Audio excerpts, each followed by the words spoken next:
이커머스 시장이 최근에 버라이어티 했었어요. 모두가 아는 쿠팡이 이제는 국내 완전 이커머스 1위로 올라섰고 11번가 G마켓, 옥션 그 외에 여러 가지 이런 이커머스 플랫폼이 있었는데 사실 쿠팡이 점령했습니다. 막강한 1강으로 올라오자마자 바로 알리테무가 바로 공격을 시작한 거죠. 타이밍이 참, 야, 쿠팡도 참 이 어려움을 뚫고 해서 1강으로 올라서자마자 갑자기 외부에서 이런 공격이 들어왔는데 뭔가 우리가 느꼈을 때 알리테무보다 쿠팡이 잘 됐으면 하는 또 그런 마음도 있었잖아요. 그래서 알리테무가 들어왔을 때 이거 쿠팡의 입지를 위협하겠다라는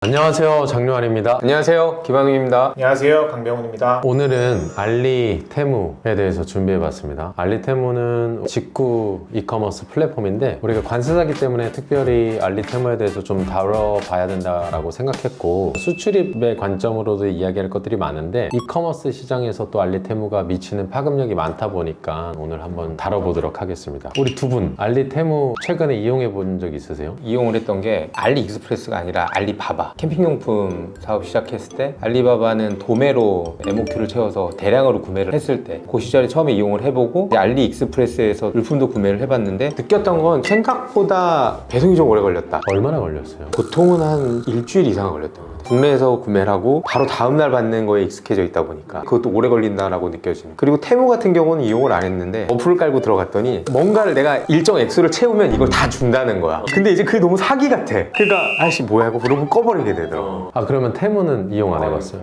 병훈이는? 알림은 테무에서 와이프가 뭘 샀는데 진짜 완전히 저품질이어서 그다음부터 안 사는 것 같아요. 나는 테무를 이용해 봤던 게 뭐가 있냐면은 브랜드 중에 플리오라고 알아? 마사지 기계.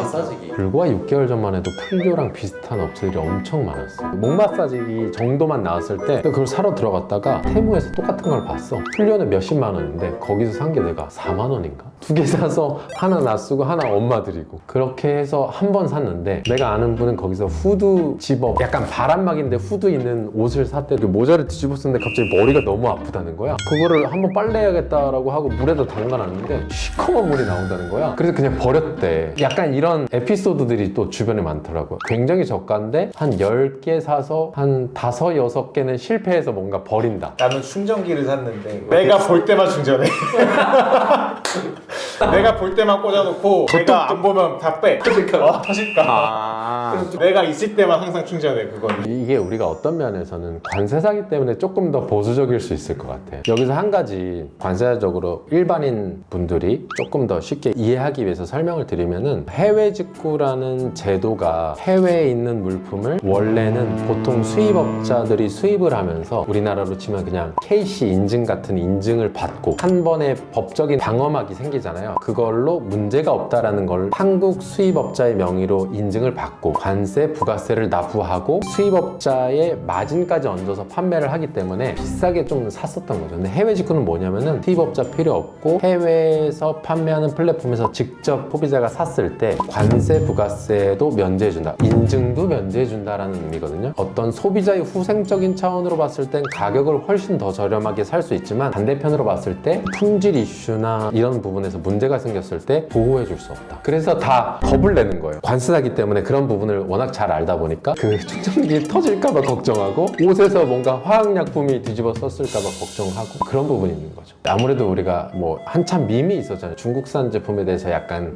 평가절하하는 것들이 있다 보니까 좀 더 걱정하는 부분이 있는 것 같아요. 알리테무 탄생했던 배경을 간단하게 좀 정리해드리면은 두 회사가 다릅니다. 알리는 잘 아는 그 알리바바 B2C 플랫폼인 거고 테무는 또 이제 다른 회사에서 나온 건데 근데 이제 알리테무가 없었다가 최근에 막 우리나라에서 핫해진 이유가 뭐냐면은 중국 자체가 세계의 공장이었죠. 세계의 공장이어서 굉장히 많이 제조를 했었는데 중국 경기가 많이 침체됐었잖아요. 중국 자체에서 만드는 이런 모든 제조품들을 다 소비할 수 없으니까 내수 경기가 침체가 됐었고 이것들을 중국 정부 차원에서 어떻게 해소할 수 있을까 해서 그런 모양새에서 나왔던 게 알리테무인 거고요. 테무 같은 경우에는 원래 미국 시장을 공략하려고 이제 나왔었던 거고 유럽도 공략하려고 했었던 거고 이제 한국으로까지 들어왔던 거죠. 테무가 왜 이렇게 싼가? 제조와 브랜드 관점에서 봤을 때 테무는 사실 플랫폼일 뿐이잖아. 굉장히 많은 중소 제조업체들이 있는데 보통 중소기업들이 가장 원하는 게 브랜드가 되는 거야. 마케팅을 해야 되기 때문에 마케팅비까지 책정하고 마진까지 책정해서 10,000원의 제조 원가인 제품을 3, 4만 원을 판매했다라고 하면은 테무와 거래하는 중소제조업체들은 이거를 약간 포기하는 거죠. 원가가 10,000원이면은 테무가 후려칩니다. 내가 물량 10만 개 팔아줄 테니까 너네 이거 4,000원에 만들 수 있어? 라고 오히려 역으로 딜링을 하면서 대신 하나 팔았을 때 객단가로 가져가는 마진은 줄이되 박리 담회를 하겠다라는 거거든요. 그러다 보니까 중소제조업체들은 브랜드가 되는 것들을 포기하고 오케이 우리가 열심히 만들기만 하겠습니다. 그럼 테무가 CS건 판매건 마케팅건 모든 거를 다 해주겠다라는 얘기였고 그래서 테무가 이렇게 쌀 수 있었던 거. 그래서 보면 알리 같은 경우에는 제조사랑 다이렉트로 우리가 거래를 하는 게 아니잖아. 근데 테무는 가운데가 하나가 더 없어지는 거지. 바로 제조업체한테 소비자가 넘어가는 그런 과정이니까 테무가 더 쌀 수밖에 없는 거 알리보다도. 이게 또 웃긴 거는 너무 싸다 보니까 한국으로 넘어왔잖아. 근데 문제가 있어서 환불 요청하잖아. 그럼 물건을 가져가야 되잖아. 물건 안 가져가고 물건은 쓰십시오. 환불은 해드리겠습니다. 이게 최근 계속했던 테무의 전략이었어요. 어디 테무 물류 창고에 불이 났는데 손실액이 60만 원밖에 안 된다. 봤어. 근데 실제로는 그 금액은 아닌데 훨씬 더 크다곤 하는데 그것도 그렇게 높지 않았다. 얼마나 싸다는 거야. 엄청 싸다는 거. 재밌는 거는 이커머스 시장이 최근에 버라이어티 했었어요. 모두가 아는 쿠팡이 이제는 국내 완전 이커머스 1위로 올라섰고 마켓컬리가 매우 잘 나가다 요새 약간 어려워졌죠. 11번가, G마켓, 옥션 그 외에 여러 가지 이런 이커머스 플랫폼이 있었는데 사실 쿠팡이 점령했습니다. 시장을 재편했어요. 막강한 1강으로 올라오자마자 바로 알리테무가 바로 공격을 시작한 거죠. 타이밍이 참 쿠팡도 참 이 어려움을 뚫고 해서 1강으로 올라서자마자 갑자기 외부에서 이런 공격이 들어왔는데 굉장히 걱정을 많이 했어요. 아무래도 그 쿠팡은 나스닥 상장에서 사실상 뭐 우리나라 기업이다라고 하기 애매한 부분이 있지만 우리나라에서 그래도 고용을 하고 가치 창출을 하는 회사니까 뭔가 우리가 느꼈을 때 알리테무보다 쿠팡이 잘 됐으면 하는 또 그런 마음도 있었잖아요. 그래서 알리테무가 들어왔을 때 이거 쿠팡의 입지를 위협하겠다라는 위협론이 많이 제기됐었어요. 근데 실제로는 안 그렇잖아 지금. 핸드폰만 들어가도 알리테무 계속 광고했었거든요. 엄청나게 광고했었는데 불과 1년도 안 지났는데 생각보다 알리테무가 국내에서 안 먹혀요. 왜 그럴 것 같아요? 나는 상세 페이지에서 신뢰가 일단 안 가. 왜냐면 번역도 너무 대충 해서 올려놓거나 아니면 그냥 그 중국말 그대로 올려놓고 그리고 똑같은 제품들을 굉장히 여러 명의 판매자가 팔고 일단 그러한 사소한 것들이 우리나라의 정서와 좀 안 맞지 않나. 그거를 이커머스에서는 트래픽이 얼만큼 발생했는가, 발생한 트래픽에서 구매 전환이 얼마나 됐는가라는 게 이커머스에서는 매우 중요한 지표거든요. 10,000명이 유입이 됐다, 100명이 구매를 했다면은 1%잖아요. 쿠팡 같은 경우에 되게 굉장히 높아요. 거의 아마 7%에 육박할 정도로 보통 일반적으로 한 3-4%가 나온다고 하더라고요. 근데 지금 테무와 알리가 1%가 다 안 되는 굉장히 낮아요. 처음에 마케팅하고 알리테무가 우리나라에 들어왔을 때는 사람들이 왜 이렇게 써 하면서 트래픽이 어마어마하게 몰렸다가 지금 환웅이가 말한 대로 몇 번 사봤는데 별로네,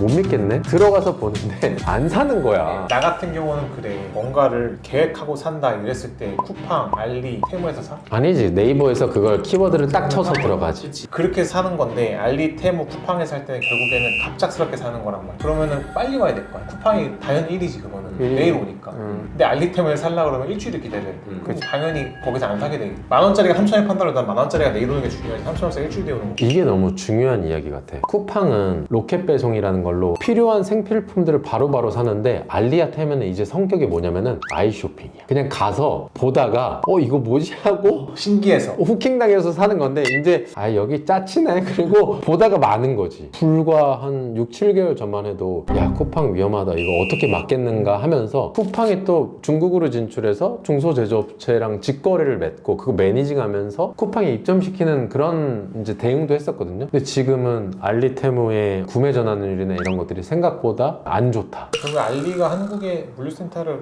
짓지 않는 이상은 근데 그 기사는 본 것 같아. 평택에다가 물류센터를 지을 거라고는 하는데 그 규모가 마켓컬리의 평택 물류창고 수준이라고 하더라고. 그 축구장 몇 개라던데. 매우 중요한 포인트가 뭐냐면은 해외 직구의 배송 시스템에 대해서 간단히 설명하면은 제가 이거 검토를 했었어요. 해외 직구는 우리가 한국에 있는 소비자가 구매를 했을 때 해외에서 물건을 쏘는 형태잖아요. 그러면은 알리가 평택에 물류센터를 짓는다라는 얘기는 관세법적으로 보세 창고를 만든다는 얘기인데 보세 창고는 우리나라 물품이 아니라 아직 외국 물품이잖아요. 그럼 알리나 테무가 의도하는 바는 중국 상해에서 물건을 주문으로부터 쐈을 때 시간이 걸리니까 평택 물류센터 보세 창고에다가 그걸 GDC라고 하거든요. 있거든요. 이 보세 창고의 개념으로 여기다 지어놓고 물건들을 갖다 놓고 주문이 들어왔을 때 바로 쏘겠다는 건데 현행 법령상 불법이에요. 그 물류센터를 만들어 봤자 거기다 물건을 갖다 넣어놓고서 우리나라에 바로 쏴줄 수가 없어요. 근데 만약 풀리게 되면은 또 그런 배송 소요 시간으로 인해서 쿠팡이 위협받지 않을까 그런 생각이 있습니다. 그거를 국내의 어떤 물류기업이랑 컨소시엄에서 할 수도 있겠네. 그런 법에도 접촉이 안 될 거 아니야. 그런 물류기업의 창고를 쓰게 되면 아니죠. 왜냐면은 그 물류기업의 창고를 쓴다는 거는 보세 창고가 아니라 국내 창고잖아요. 그럼 통관이 돼야 되잖아. 그러면 해외 직구의 개념이 아니라 적법하게 관세와 부가세를 납부하고 인증까지 받아야 되는 거고, 그럼 그걸 못한다라고 하면은 외국 물품인 상태로 쏴야 되는데 우리나라 물류센터인 보세 창고에다가 갖다 놓고 쏘는 거는 현행법상 불법이다. 그러면 알리테모한테 방법이 없는 거예요. 근데 우리 그런 걸로는 안 되나? 우리 위탁 판매처럼 한 명의 명의로 보내놨다가 거기서 이제 판매가 되면 그때 이제 판매를 하는 거래들도 있잖아. 뭐 아주 단순한 BWT도 있고 개인 거래라서 안 되는 건가? 안 되는 걸로 알고 있어요. 지금 현재 어떻게 되는지 모르겠지만 조세재정연구원 이런 곳에서 검토를 막 하고 있어서 아직 풀리지 않은 걸로, 아마 그게 풀리면은 대대적으로 기사가 떴을 거예요. 근데 아마 더 규제를 하면 규제를 하지 풀진 않을 것 같기도 하고, 왜냐면은 작년 7월에도 세법 개정안 중에 이 관세 분야에서 또 나왔던 게 전자상거래 통과는 개인 명의로만 가능하다. 사업자는 아예 안 된다. 그 전자상거래 업을 하려면 관세청에 다 등록을 해야 된다. 그러니까 이제 알리, 테무 얘네들도 우리 관세청에다 다 등록을 해야 되는 거지. 이게 이제 내년 1월 1일부터. 품질 이슈가 있기 때문에 아까 병원이처럼 충전기를 받았는데 터졌어. 그러면은 클레임을 걸어야 되는데 클레임을 걸 주체가 국내에 존재하지 않는 거죠. 그래서 이커머스 법리적으로 국내에 대리인을 세워야 된다라는 법도 지금 만들고 있는 걸로 알고 있어요. 오늘 알리테무를 살펴봤고요. 테무에서 사는 게 가격이 저렴해서 몇 번 사볼만 하다. 잘 안 사게 되는 이유는 관세사다 보니까 국내 법, KC 인증이나 이런 것들이 굉장히 탄탄하거든요. 품질 이슈 같은 것들을 잘 막아주는 역할을 하고 있었는데 가격적인 측면으로 봤을 때는 굉장히 저렴하게 살 수 있지만 품질 이슈에 있어서 법이 방어를 해주는 부분을 무너뜨리고 온 거기 때문에 그쪽 분야로 민감한 관세사들이 좀 그런 측면에서 안 사는 경향이 더 있는 것 같아요. 이 정도로 마무리하겠습니다. 감사합니다.